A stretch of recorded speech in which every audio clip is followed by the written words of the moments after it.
il faut qu'on organise maa ngi ñëw li yow alors choisir li muy def acte bu nit di posé ni nga amee liberté choisir benn acte nga posé ko noonu la nit ñi amee aussi liberté joxe seen opinion si loolu alors yow par exemple daaw bi nga créé je pense Pape Samba Mboup dem ngeen seen liste kenn terewu leen ko am ngeen seen liste dem ngeen législative 2017 cette fois-ci am nga liberté nga ànd ak Macky Sall kenn du la ko tere mais mënoo tere nit ñi aussi ne la boo defee sa bu ne mel kenn du ko wax kenn ku nekk ci démocratie da ngay choisir la neex dëgg la et puis fi may ñëwaat mooy intercoalition bi waaw identité propre bu Wallu ak identité propre bu Yewwi donc ñoom ba ñuy ànd su fekkoon ne affaire bi dafa neexoon wala dañoo déggoo woon dañuy jaxasoo nekk benn parti. donc da nga jàpp ne y a pas de sincérité. Il y a une sincérité. parce que chacun croit à sa coalition, à sa formation politique. C'est une sincérité, c'est ça la sincérité. Ah d'accord. ñoom nag dañu ànd ñoom seen ñaar ñu dem assemblée suñ demee assemblée jàpp naa ne kenn ku nekk am nga droit nga garder sa identité nga garder sa force de frappe yow soo amee loo bëgg dugal nga dugal ko sa bopp nga am sa groupe bopp kenn ku nekk am sa groupe ñoom su leen neexee nag le vote c'est secret kenn ku nekk joxe consigne mais woteelal ka la neex mais amuñu benn obligation d'ailleurs Sonko wax na ko Sonko nee na ñoom amuñu benn obligation boo xam ne ñu defandoo des choses ensemble dañuy toog dañuy waxtaan dañuy réfléchir lu ñu d'accord ñu exécuter ko lu ñu d'accordul duñ ko exécuter def li la doy donc laissez-leur kenn ku nekk nga am sa groupe kenn ku nekk nga décider pour sa bopp suñuy watee ñu joxe seen consigne ku topp consigne ya noonu ku ko topp neneen mais xam naa ne le risque am ñoo xam ne dañoo bokk Yewwi duñu topp consigne bi moo gën a rëy ñi nekk ci Benno te duñu topp consigne bi alors très très très bien monsieur le ministre Abba est-ce que ni ñu ko waxee ci Benno Bokk Yaakaar noonu la nekkee ci coalition Yewwi Askan Wi parce que dégg nañu ci quotidien yi ñu wax ko ne député boo xam ne mi ngi Golfe Sud bu wax ne dem nañu sax di ko démarcher te coalition Yewwi Askan Wi ndax da ngeen a nekk di démarcher des députés de Benno Bokk Yaakaar pour ñu ñëw ci yéen te est-ce que bu ñu ñëwee ci yéen dañuy comprendre ne ñoom duñu ay traître dañ leen di tàccu alors que bu fekkee ne nit ñi dafa jógee ci yéen dem ci coalition Benno Bokk Yaakaar comme Pape Diop ñu bari jàppee ko traître. xam nga li neex Sénégal léegi Fat Abdou li neex Sénégal léegi mooy que coalition. mais je crois que c'est injuste aussi nga naan Pape Diop ñu bëri jàppee ko traître. ñu bëri wax loolu ñu bëri jàppee ko loolu. ci nit ñi. alors Farba est un député du Sénégal. qui a gagné qui mérite ce qu'il a gagné. yow li gars yi wax ci mbedd mi. di ko yóbbu ay rumeur yow waroo koo ñëw di ko teg ci plateau. moi je crois alors monsieur le ministre. moi je ne fais que reprendre li nga wax c'est-à-dire que non je ne fais que reprendre li nga wax c'est-à-dire que pour ne pas dire Farba Senghor li nga wax sànq ne bu waxee ñu ŋaññi ko ŋaññi bi lu ci ëpp dañu naan dafa war askan wi peut-être pour reprendre loolu c'est ça ma question en fait donc Abba. Fat Abdou li neex Sénégal léegi mooy parti au pouvoir ñooy victimiser wu et ça c'est assez inédit. parce que dañ doon xaar ci opposition bi ñu réer sur les brancards mais ñoom ñoo newoon dañuy réduire à notre plus simple expression léegi ñoom ñoo commencé victimiser wu. je pense que mooy ku fi dégg li nga wax yëpp di wax ni démocratie Sénégal journalistes yi ils sont injustes fii personne n'est injuste. dafa mel ni tey socialistes yi en 2000 bi ñuy créer les premières télé socialistes yi daanu on n'a pas dit qu'on était injuste. En 2012 on n'a pas dit qu'on était injuste tey c'est pas parce que vous êtes sur la pente descendante que da ngeen war jàpp ni les gens sont injustes démocratie Sénégal mooy avancé. Et tey au-delà des télé il y a les réseaux sociaux qui permettent aux gens de s'exprimer et foofu la démocratie Sénégal toll mu neex leen loolu moo am mu naqari leen loolu moo am intercoalition bi nag je pense que contrairement à ni nga koy présenter li koy lal ak li ko lal bokkul parce que tey bu fekkoon dañuy négociation politique pure kon tey gëm naa ne duñu egg fi ñu egg ma jox la benn exemple boo jëlee département de Saint-Louis man élection locale yi 17 000 voix la amoon Wallu ak Mayoro Faye am 3000 voix kon bu doon négociation politique la mënoon nañu ne kii day jël benn titulaire kii jël benn titulaire ñu jël ñaar suppléants yi négociation yi demul noonu xooluñu kii lu mu am ak kii lu mu am dañu séddoo liste bi ci digg bi liste bi benn titulaire bi di waa Wallu benn suppléant bi di waa Wallu et loolu ça nous a beaucoup aidé parce que tey li tax ñu gagné Saint-Louis mooy que suñu ay liste dafa équilibré parce que à Saint-Louis le Wallu a fait le choix de ne pas investir dans la commune mais d'investir dans le département le contraire de Benno Bokk Yaakaar qui a investi 4 candidats rien que dans la commune de Saint-Louis loolu tax na le département de Saint-Louis nous a beaucoup soutenu et à la surprise on a gagné des communes et on a des résultats exceptionnels dans le département de Saint-Louis mais loolu li ñu ko may tey mooy l'équilibre qu'on a eu sur une investiture parce que ak wàllu on a fait le choix séddoo ak 2 donc pour dire que esprit de négociation bi indi intercoalition bi bokkul ak politicienne bi nit ñi yaakaar je pense que ce sont des grands hommes politiques de grands responsables ñu comprendre situation moment bi parce que ñun on a toujours une longueur d'avance ci suñu ay choix depuis bi ñuy créer Yewwi Askan Wi dañu xool ci kanam dañuy ànd local ànd législative élection présidentielle ku bëgg nekk candidat nga nekk candidat donc à chaque fois que ñu posé benn acte dañu xool ci kanam wàllu tamit tirer ay expérience ci élection yi passé yépp xam ne que li ko mën a génne situation bi nekk mooy aujourd'hui créer une dynamique avec l'opposition et je pense que esprit boobu moo prévaloir et on va continuer ci esprit boobu man am naa confiance totale ci ay député yi nekk Yewwi Askan Bi ak yi nekk Wallu man gisuma benn député Yewwi Askan Bi bu pouvoir bi mën a mais nan nga ko xamee Abba parce que demagu leen parce que dama yeggaguñu te le vote est secret dama xam gis nga yaa ngi wax sànq kaw Aïda Sow Diawara oui dafa taxaw ne président man de am na ñu ñëw di ma démarché man leen man Aïda Sow Diawara bu président ne ñuul ma ni kuk bu nee tàll ma ni tàll Aliou Dembourou Sow jug taxaw ne ko yow dag ñu yàpp man Aliou Dembourou Sow opposition ñoom moom may xool ba may démarché kon yow opposition bu lay démarché mooy vous êtes louche c'est comme ça que la scène s'est passée dans ça s'est passé comme ça ça s'est passé comme ça dans sa réunion pour te dire que le doute il est pas dans Yewwi le doute il est dans Benno tey ñoom ñoo am problème et pratique politique président Macky Sall moo ko indi mais est-ce que da ngeen a nekk parce que nag politique la kenn ku ci nekk fi mu toll nii da ngay teg li nga xamante ne moom mooy say stratégie pour am li nga bëgg ci assemblée nationale am na sax ay noo yu ñuy annoncé que ne am na ci ay kilifa des leaders de Yewwi Askan Wi tàmbali démarché ñenn ci pouvoir bi est-ce que c'est le cas waaw Khalifa Sall. mais il a absolument le droit aujourd'hui ñun. donc vous confirmez que loolu moom am na. mais lu waxuma ne am na ou pas wax naa la bi may commencé ñël benn sa waxtaan nee naa la ba tey coalition Yewwi Askan Wi en tout cas ñun suñuy député tooguñu def benn réunion. contrairement à Wallu nga xam ne réunion nañ ba commencé seen tournée ñun defuñu réunion mais li président Khalifa Sall def bu fekkee am na mais c'est tout à fait logique. tey on continue le combat qu'on mène depuis qu'on est ensemble tey fàttali leen charte Yewwi Askan Bi la ñuy njëkk dénoncé mooy situation démocratie Sénégal tey le juge de la CREI bi ñu ko laajee ndax da nga jël ay droits Karim Wade dafa leen ne moi je ne suis pas un juge politique da ngeen ma ñëw ne ma kii dafa enrichi illicitement man leen effectivement il n'a pas apporté la preuve que dafa que enrichissement fu mu jógee donc ma condamné ko 5 ans mais le juge qui a condamné Khalifa Sall n'a pas perdu la perte des droits civiques lan moo éliminé Khalifa ak Karim mais Macky moo sërëxal ci bi code électoral bi benn texte bu leen di exclure Khalifa Sall bi muy en 2019 bi ñuy dugal son dossier au conseil constitutionnel mais Khalifa était déjà dans le fichier dañ ko déposé ak sa carte d'électeur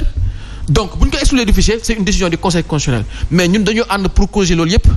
dañu ànd parce que qu'on considère que Macky Sall ne peut être candidat et li ñu bëgg mooy élection yoo xam ne pour la première fois les Sénégalais vont choisir leur président et li ñu bëgg mooy Karim Wade bokk li ñu bëgg mooy Khalifa bokk li ñu bëgg mooy pôle opposition bu nekk nga mën a exprimer wu pour que pour une fois Sénégalais yi nekk bañ nekk ci logique de sanction mais que les Sénégalais vont choisir leur président et je pense que musuñu jógee ci logique boobu et suñu démarché ay députés c'est de bonne guerre. mais c'est de bonne guerre nan lañ leen di jàppee Abba c'est de bonne guerre nan lañ leen di jàppee un député qui quitte la coalition Benno Bokk Yaakaar pour rejoindre l'opposition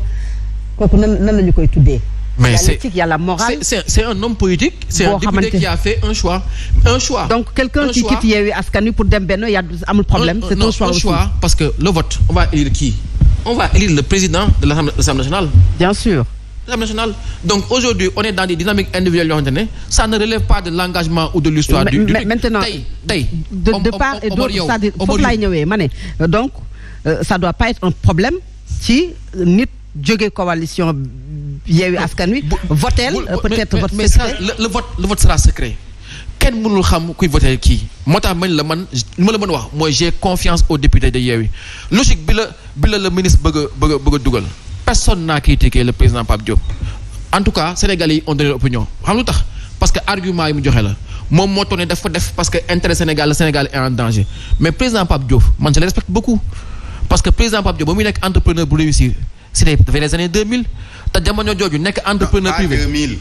même les années 90 déjà. jamono jooju nekk entrepreneur privé bu réussir jàppale opposition nee woon na. kon ku mérite respect la mais président Pape Diop il fait 30 000 voix Pape Djibril Fall bi door a commencé politique nekk journaliste il fait 56 000 voix. kon Pape Diop sax pour man il n'a rien à faire à l'Assemblée nationale. Pape Diop a été président de l'Assemblée nationale. Pape Diop président Sénat. Pape Diop yow. mais Ablaye Wade Farba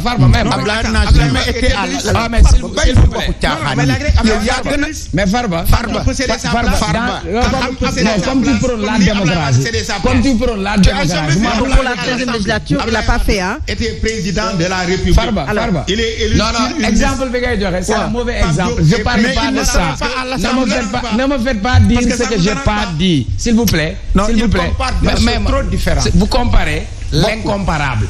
Abdoulaye Wade quand il est sur la liste du PDS c'est pour xëcc waa PDS booster listam mais tu ne verras pas Abdoulaye Wade muy nekk je parle pas de Abdoulaye Wade man li may wax man la concerné ma ne Pape Diop nekkoon na fi maire de Dakar am fi woy ñu naan Pape Diop liggéey na fi lu kenn liggéey Pape Diop amul cër bu ñuy am ci réew mi dem nga ba bu président wàccoon liggéey wala mu démissionné yow yaay ki nga xam ne yaa koy remplacer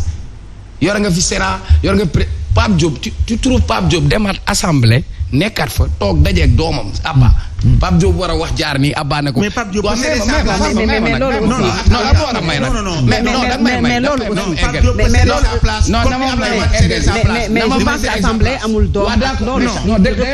gis nga balaa ngay mbéj Samba da ngay xam lu gémmiñam di wëlis. mais Pape Diop déglu ma rek wakande laa indaale ma ne bàyyil ma rek ma wax suma xalaat li ma wax Abba moo doon wax Abba laa ñaan tey Pape Diop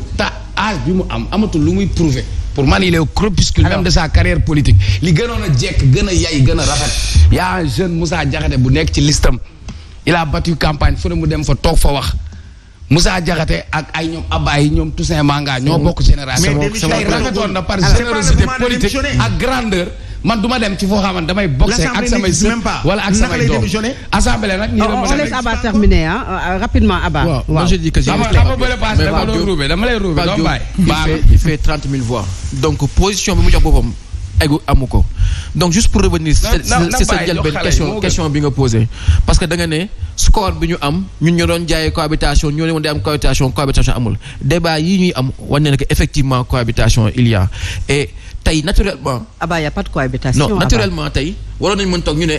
comme Mimi Touré moo dirigé liste bi Mimi Touré mooy naturellement la présidente. Pourquoi aujourd'hui jusqu'à aujourd'hui le président ne veut pas dire qui sera son président de l'Assemblée. C'est pas le moment. Donc aujourd'hui si c'est le moment parce que le moment c'est le jour où l'Assemblée va voter qui sera son président. Pourquoi alors ngeen di tête de liste mais l'Assemblée. La politique c'est la stratégie. Farba nga baal ma tuuti monsieur le ministre. Président Macky Sall en tant que président Benno Bokk Yaakaar yor na majorité yor na ay candidats ak militants il n'est pas obligé aussi de dire ay Yewwi ou ay X Y que kii mooy nekk suma candidat c'est pas obligatoire binduñu ko fenn ci ay texte loolu moom la ak boppi kañaam ak njabootam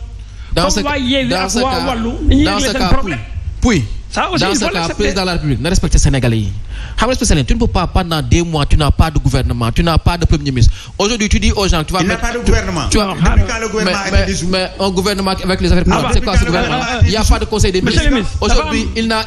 qu'à mettre en place son gouvernement c'est ça le minimum qu'il respecte aux gens dafa am benn mbir bu mais il faut qu'on s'écoute s'il vous plaît aussi un mois alors dans les années un mois conseil des ministres am gis nga obligé mais le président a des textes on est dans un pays avec une constitution. D'accord naa lu ndaw dafa am lu may leeral rek. Man je parle lu jëm ci assemblée quand on parle de l'assemblée gis nga tey Ibrahima rapidement Cheikh Oumar s'il vous plaît Cheikh Oumar. Gis nga tey quand on parle d'incohérence ci parti politique ak ci coalition bi da nga koy gis ci ñaari cas yëpp Wallu ak Yewwi suñu demee ba ànd bu ñu jëlee individuellement ci parti politique Ousmane Sonko bi nga xam ne moo jiite Yewwi waxoon na fi ne de Senghor au président Macky Sall dañoo war a figer président yëpp. non dama lay non on passe de cohérence. waaw may ma non monsieur le ministre. mais pourquoi non may ma tuuti. non dama la ne pour défendre Sonko. mais may ma tuuti man maay wax. non moom il n'est pas non man maay wax. man maay wax loolu c'est événementiel. mais baal ma non on parle d'incohérence. baal ma tuuti quand on parle d'incohérence da nga koy gis ci opposition bi loolu bokkul ak incohérence. non dama ne waaw may ma ñëw. non incohérence les mots ont leur sens. mais n'empêche chacun a le droit aussi analyser mooy solo ni mu ko déggee. waaw mais c'est pas incohérent. yow ni nga jàppee moo boobu ak ni ko Massamba jàppee bokkul kon nañu nangul ku nekk. waaye moo bi c'est français man wala kii la je ne m'adresse pas à vous je m'adresse à benn damay wax comme ne c'est un responsable politique. bàyyi ma ñëw je m'adresse à Yewwi et à Wallu. on le laisse terminer. je ne m'adresse pas à Serigne Saliou Gueye yow ku indi kër nga bu dee da ngaa bokk Yewwi wala monsieur le ministre.